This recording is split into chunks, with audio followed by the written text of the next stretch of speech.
बाला शांतानंद हीरक जयंती महोत्सव के उपलक्ष्य में आयोजित 42 दिवसीय साधनात्मक कार्यक्रम के आज 41वें दिन के सत्संग सत्र में उपस्थित है। अपराह्न काल के सत्र में अपराह्नकालीन नित्य पूजा का संपादन करने के पश्चात अब हम सभी लोग प्रवचन एवं भजन में सत्संग के उत्तरार्ध भाग में प्रवेश करने जा रहे हैं। इस क्रम में अब हम सभी लोगों के समक्ष सिद्धि महात्मा अपने विचार को रखने जा रहे हैं। हम सभी लोग उनके विचार का श्रवण करें।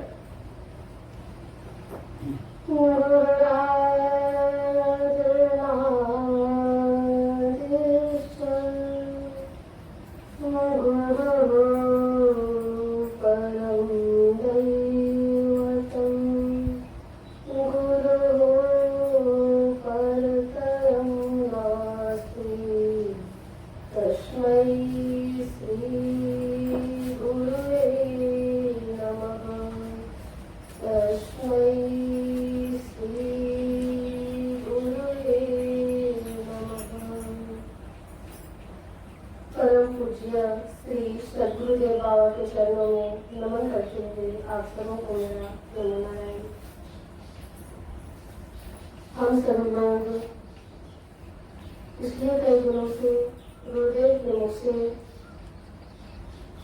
पंच तत्वों पर विचार कर रहे हैं। पंच तत्वों के स्नान पान और ध्यान पर विचार का श्रवण कर रहे हैं। यह जो तत्व है, तत्व शब्द एक व्यापक अर्थ रखता है।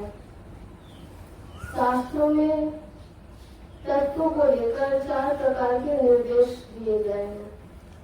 पहला है तत्व चिंतन करें, दूसरा है तत्व विचार करें, तीसरा है तत्व विवेक करें और चौथा है तत्व बोध करें। इस प्रकार शास्त्र की दृष्टि से तत्वों को लेकर 4 आयाम निश्चित होते हैं। पहला है तत्व चिंतन, दूसरा है तत्व विचार, तीसरा है तत्व विवेक और चौथा है तत्व बोध। कहीं कहीं पर शास्त्रों में तत्वानुसंधान जैसे शब्द का भी प्रयोग आया है। तो तत्वानुसंधान को तत्व विचार अथवा तत्व विवेक के अंतर्निहित कर लेना चाहिए,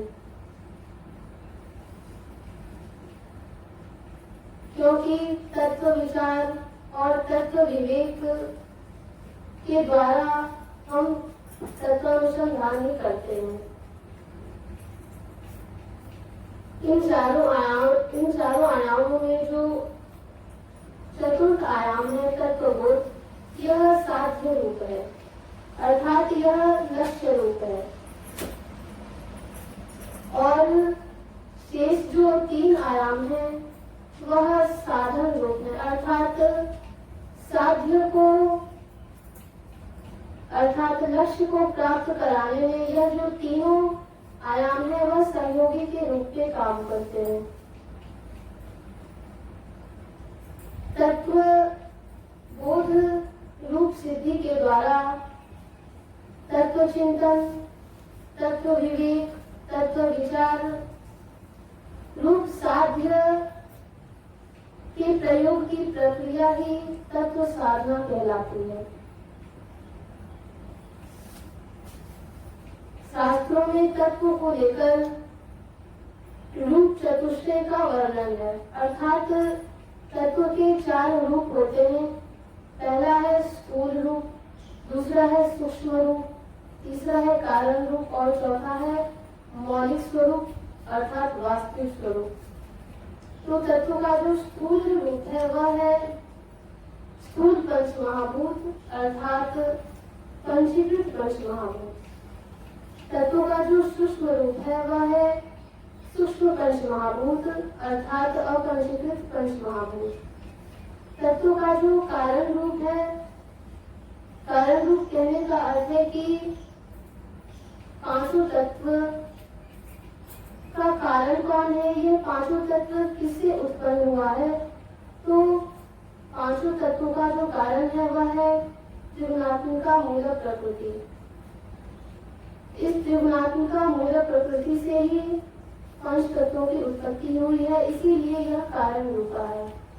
और अंतिम में जो तत्वों का मौलिक अर्थात वास्तविक स्वरूप है वह ब्रह्म है। इसीलिए परम पूज्य गुरुदेव निर्देश करते हैं कि पंच तत्वों की विशालता को दर्शाना ही ब्रह्म दर्शन है। पंच तत्वों की साधना को करके हम ब्रह्म तत्व की उपलब्धि कर पाते हैं, ब्रह्म से एकीभूत हो पाते हैं।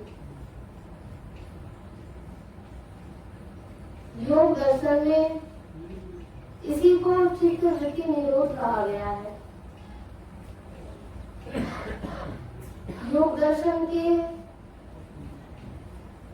33वें सूत्र से लेकर 39वें सूत्र तक चित्त वृत्ति निरोध के कुल 11 उपाय बताए गए हैं। चित्त वृत्ति निरोध के कुल 7 उपाय बताए गए हैं और इसी को एक तत्व का अभ्यास कहा गया है। एक तत्व का अभ्यास कहने का अर्थ है उन 7 उपायों में किन्हीं भी एक तत्व का अभ्यास करना एक तत्व का अभ्यास कहलाता है। यह एक तत्व का अभ्यास अलग अलग प्रस्थान अपने अपने रूपों में करते हैं। योग दर्शन एक तत्व का अभ्यास इस प्रकार करता है कि समस्त जड़ दृश्य का जो दृष्टा है वह चेतन पुरुष आत्मा है और विवेक ख्याति के द्वारा प्रकृति और प्राकृतिक प्रपंच रूप दृश्य से विविक्त होकर चेतन पुरुष अपने वास्तविक स्वरूप में स्थित रहता है। इसी को एक तत्व का अभ्यास कहते हैं। वेदांत दर्शन के अनुसार एक तत्व का अभ्यास का अभिप्राय है एक की सर्वरूपता और सर्व की एक रूपता का अभ्यास करना। अर्थात एक की सर्वरूपता कहने का अर्थ है कि एक तत्व की ही मौलिक सत्ता है और इस एक तत्व से ही जो जितने भी रूप हमें दिखाई दे रहे हैं, जितनी भी चीजें दिखाई दे रही हैं, उन सब चीजों का अधिष्ठान एक ही तत्व है, एक ही मौलिक स्वरूप है। इस एक की सर्वरूपता और सर्व की एक रूपता का निश्चय करना एक तत्व का अभ्यास कहलाता है। योग सिखोपनिषद के अनुसार एक तत्व का अभ्यास का अभिप्राय है कि जो आज्ञा चक्र है अर्थात मध्य में बिना किसी रंग रूप और आकृति की कल्पना किए दोनों दृष्टियों के धार को एक बिंदु पर जोड़कर प्रकाश बिंदु का उदय करना, यह एक तत्व का अभ्यास कहलाता है। नाद बिंदु उपनिषद के अनुसार एक तत्व का अभ्यास का अभिप्राय है कि जो समस्त जड़ चेतनात्मक सृष्टि है, इसका जो मूल स्वर, मूल ध्वनि, मूल नाद अथवा सार शब्द है वह एक ओंकार है। अंतर्मुखी होकर अपने भीतर इस एक ओंकार रूप प्रणव का अनुसंधान करना, यह नाद बिंदु उपनिषद के अनुसार एक तत्व का अभ्यास कहलाता है। भगवान आदि शंकराचार्य प्रबोध सुधाकर नामक ग्रंथ में लिखते हैं कि चित्तवृत्ति निरोध के कई उपाय हैं, लेकिन उसमें नादानुसंधान सर्वोपरि है।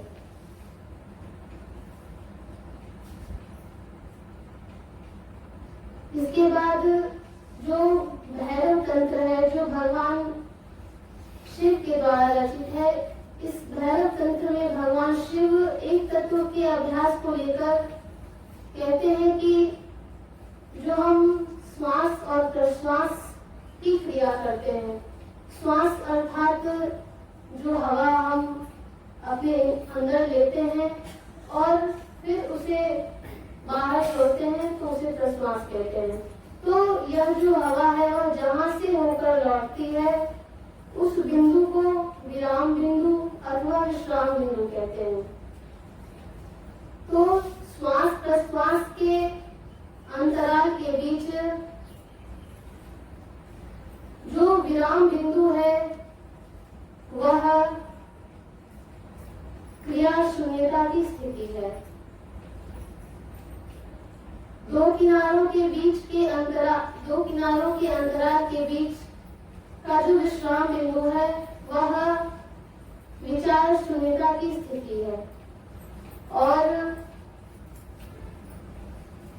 दो वृत्तियों के उदय और लय होने के अंतराल के बीच जो विश्राम बिंदु है वह इच्छा रहित स्थिति है। इस प्रकार क्रिया शून्यता, क्रिया शून्य, विचार शून्य और इच्छा रहित स्थिति का अनुभव करना एक तत्व का अभ्यास कहलाता है। भागवत प्रस्थान में भगवान श्री कृष्ण उद्धव जी को एक तत्व का अभ्यास बतलाते हैं कि सर्वप्रथम मेरे अंगों का सांगोपांग ध्यान करो, तत्पश्चात मेरे मुस्कान युक्त मुख का ध्यान करो। इसके बाद अपनी दृष्टि को स्वच्छ आकाश में स्थित करो और फिर एक तत्व का अभ्यास करो। इस प्रकार से अन्य अन्य प्रस्थान एक तत्व के अभ्यास को लेकर अपना अपना विचार प्रस्तुत करते हैं। तो तत्व बोध का जो तत्वबोध के द्वारा तत्वबोध हमारे लिए लक्ष्य रूप है, जिसके द्वारा हम ब्रह्म तत्व की प्राप्ति कर पाते हैं। और इसको अन्य अन्य प्रस्थान किस प्रकार से अपने विचार को प्रस्तुत करते हैं, इस पर हमने विचार किया। इन्हीं शब्दों के साथ मैं अपनी वाणी को विराम देती हूँ।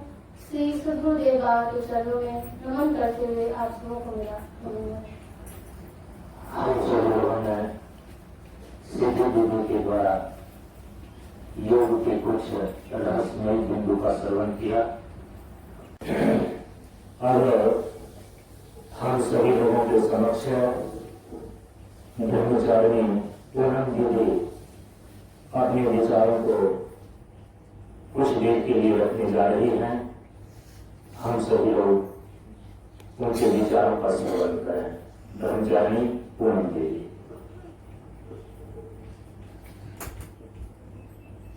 ज्ञान शक्ति समारूढ़ तत्वमाला विभूषितः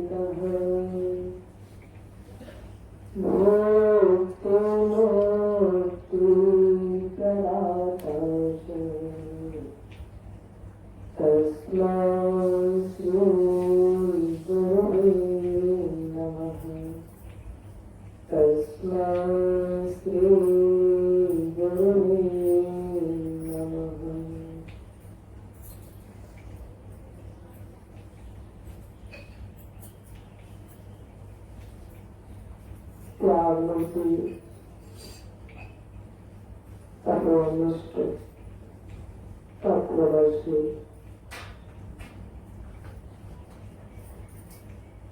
महापुरुष प्रातः स्मरणीय प्रशांत गुरुदेव बाबा के श्री चरणों में नमन करते हुए सदगुरुदेव बाबा के चरणों में नमन करते हुए आप सबों को एक साथ नमन।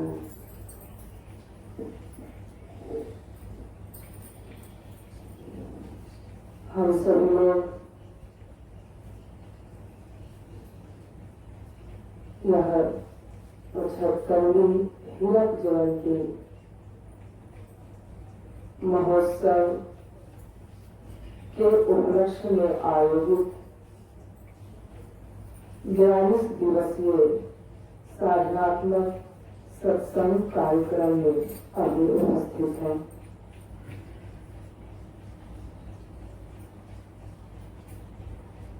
पिछले दिन के सत्संग में विचार का विषय चल रहा है शांति क्या है।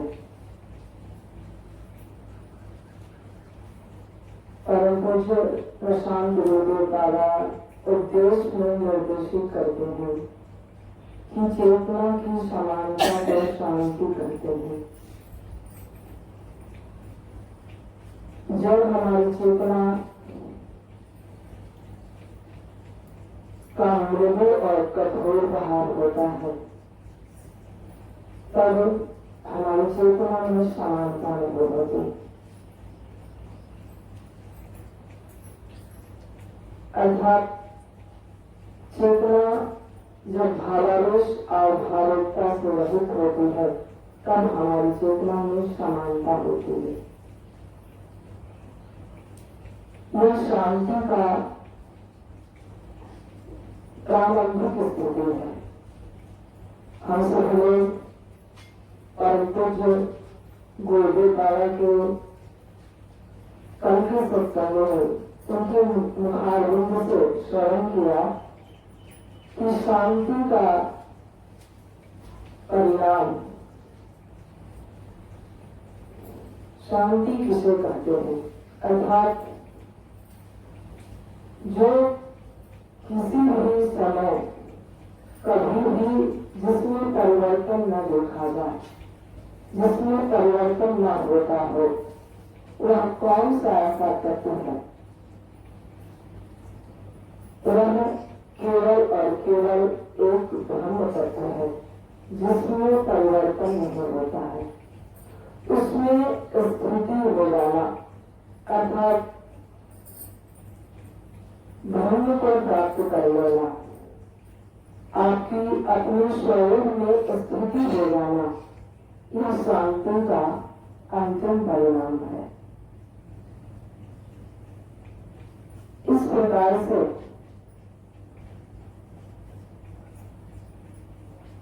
हमारे जीवन में शांति हर किसी जीवन के व्यक्ति का अभीष्ट है। कोई भी अपने जीवन में यदि गति कर रहा है तो वह शांति के लिए कर रहा है।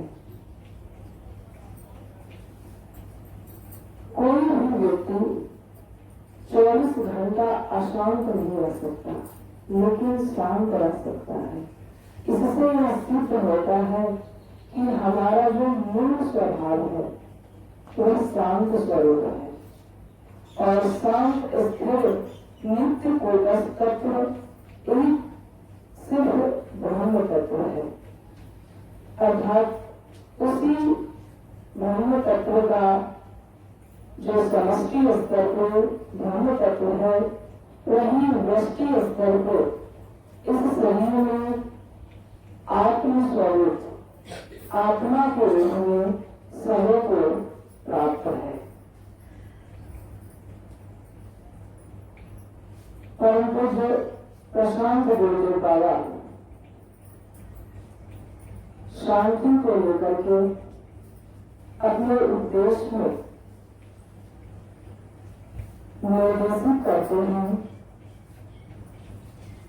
उद्देश्य खंड 2 जो है शांति उद्देश्य खंड अर्थात 12 बिंदु एक खंड उपदेश में है। 2 उपदेश खंड मिलाकर 24 बिंदु जो कि शांति उपदेश खंड के रूप में विशेष रूप से बनाया गया है। उसमें 19 बिंदु जो 19 बिंदु है उसमें सिर्फ शांति पर लेकर के कहा गया है। इससे यह सिद्ध होता है परम पूज्य प्रशांत गुरुदेव बाबा शांति को लेकर के उसकी महत्ता और सत्ता इस शांति उद्योग खंड में 19 बिंदुओं में दर्शाते हैं। तत्व गुण वंदना में भी आया है कि ज्ञान हुए सो शांत हुए, ध्यान हुए पाचन पूर्ण हो। अर्थात जब तक हम शांत नहीं हुए, अर्थात शांत का मतलब शारीरिक स्तर पे, मानसिक स्तर पे और आध्यात्मिक स्तर पे। शारीरिक स्तर पे स्वास्थ्य के रूप में यदि हम सही और स्वस्थ नहीं रहेंगे, हमारा शरीर निरोग नहीं रहेगा, तब हम शारीरिक शांति को, जब तक हम स्वस्थ नहीं हैं तो शारीरिक शांति प्राप्त नहीं हो सकता।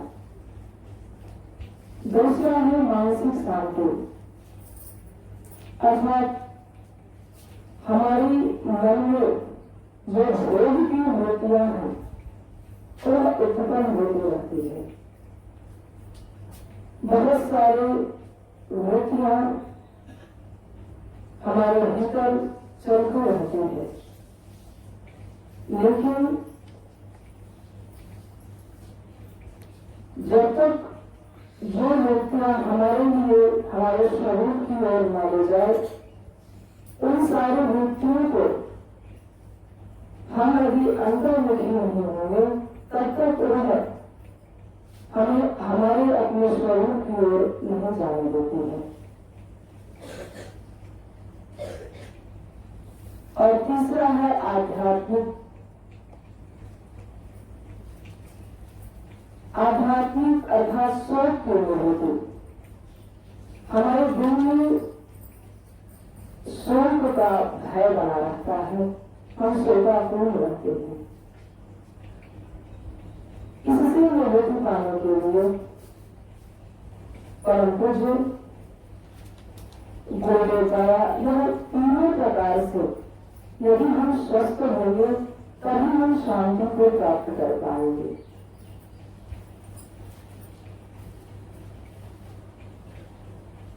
शांति हमें क्यों आवश्यक है? क्योंकि हर कोई मनुष्य का यह अदृष्ट है। मनुष्य ही नहीं, कोई भी प्राणी, हर कोई शांत में रहना चाहता है, वह कोलाहल को नहीं पसंद करता। इससे यह सिद्ध होता है कि हमारा मूल स्वरूप शांत स्वरूप है।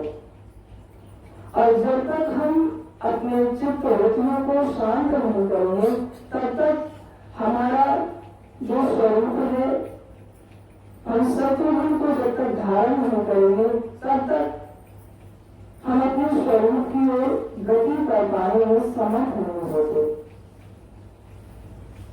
इसलिए स्वामी विवेकानंद जी अपनी पुस्तक में लिखते हैं कि meditation is only one way to find the truth, अर्थात ध्यान ही एक ऐसा रास्ता है कि जो हमें सत्य तत्व को उपलब्ध कराता है, और कोई भी रास्ता नहीं है वह सत्य तत्व अर्थात जो ब्रह्म तत्व है, जो हमारे भीतर प्राप्त आत्म तत्व है, उसको प्राप्त करने के लिए।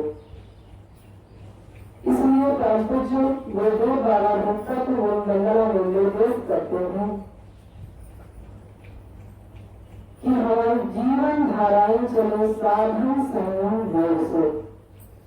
हम अपने जीवन को साधन और संयम के द्वारा अर्थात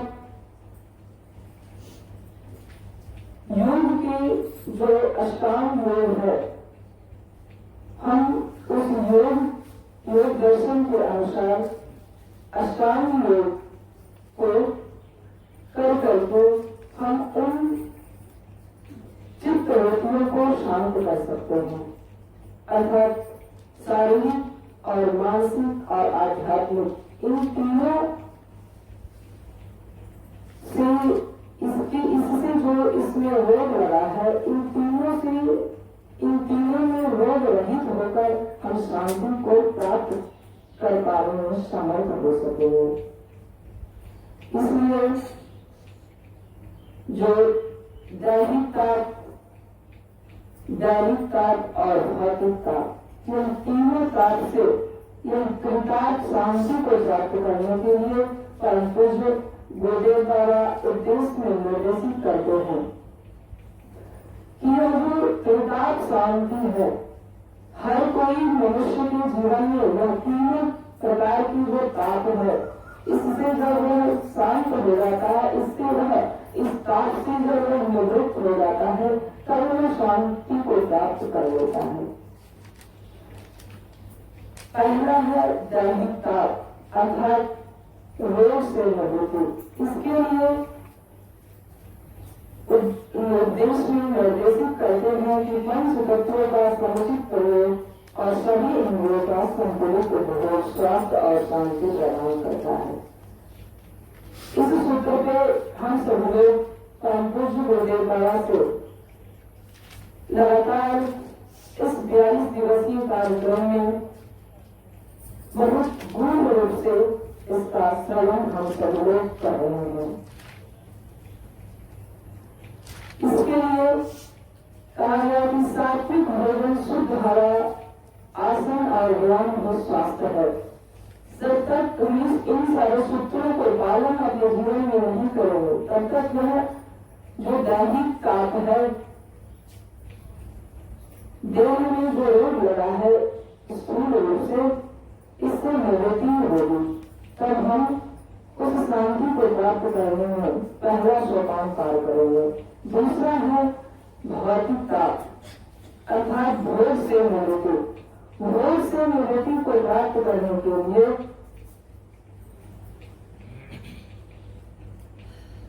अपनी सारी चित्त वृत्तियों को एक बिंदु पर एकाकार करके अर्थात चेतना की एकाग्रता को चेतना की एकाग्रता को समय करते हैं। एक समय मन, बुद्धि, चित्त और अहंकार को एक बिंदु पे एकाकार करके जब हमारी चेतना एकाग्र होती है, तब हम उन भोग से निवृत्त अर्थात जो मानसिक भोग है, उससे हम निवृत्त हो पाते हैं और उससे हम उसको पार कर पाने में समर्थ हो पाते हैं। तीसरा है दैहिकता। उसके लिए उद्देश्य में निर्देशित किया गया है सतोगुणी इंद्रियों का प्रयोग ही कुंडलिनी जागरण है। अर्थात सतोगुणी इंद्रियों का प्रयोग ही कुंडलिनी जागरण है, जो प्रकृति तीनों गुणों से बनी है और प्रकृति से बना ये हमारा शरीर, इसमें तीनों गुण विद्यमान है। इसलिए सत्व गुण को धारण करके तब हमारी यह शरीर में जो प्राप्त कुंडलिनी की शक्ति है, जो योग की विधि के अनुसार